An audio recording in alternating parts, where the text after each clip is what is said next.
Maharashtra TV9 news, संकल्प सर्वसामान्यांच्या हिताचा। मी इथला दादा आहे, मी पोलिसांना घाबरत नाही। मला घर बांधायचे, दर महिन्याला हप्ता दिला पाहिजे, नाही तर दुकान जाळून टाकीन असं म्हणून गुंडांना लॉन्ड्रीच्या दुकानात तोडफोड केली। तसेच शिवनेतील पाटील नगर मधील कंपनीच्या मालकाच्या चारचाकीची काच फोडून कंपनी जाळून टाकण्याची धमकी दिली। याबाबत राम उत्तेकर यांनी वारजे पोलीस ठाण्यात फिर्याद दिली आहे। तरुण पोलिसांनी ओंकार उर्फ खंड्या वाघमारे याच्यावर गुन्हा दाखल केलाय। ही घटना शिवणे येथील दांगट इंडस्ट्रियल मधील इंडस कंपनी आणि समर्थ ड्राय क्लीनर्स येथे 10 जानेवारी रोजी रात्री 8:30 वाजता घडली।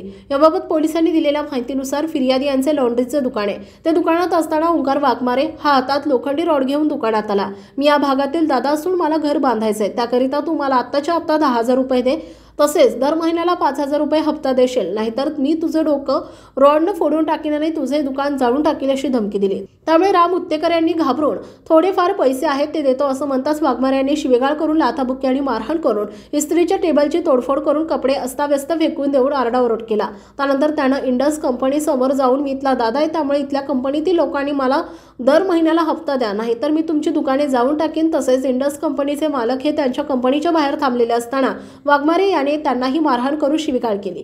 तसेच त्यांच्या चारचाकी कारची काच फोडून नुकसान केलं। वाघमारे यानं मी या भागातील दादा असून मला दर महिन्याला हप्ता दिलाच पाहिजे, नाहीतर तुझी कंपनी पेटवून देईल असं मोठमोठ्याने आरडाओरड करून धमकी दिली। मी पोलिसांना घाबरत नाही, तुम्हाला काय करायचंय ते करा असं म्हणत रॉडनं परिसरात फिरून दहशत निर्माण केली। पोलीस उपनिरीक्षक भरसट तपास करतायत। आपल्या परिसरातील महत्त्वाच्या बातम्या पाहण्यासाठी महाराष्ट्र TV9 न्यूज चॅनलला YouTube वर सबस्क्राइब करा आणि बेल आयकॉन प्रेस करा।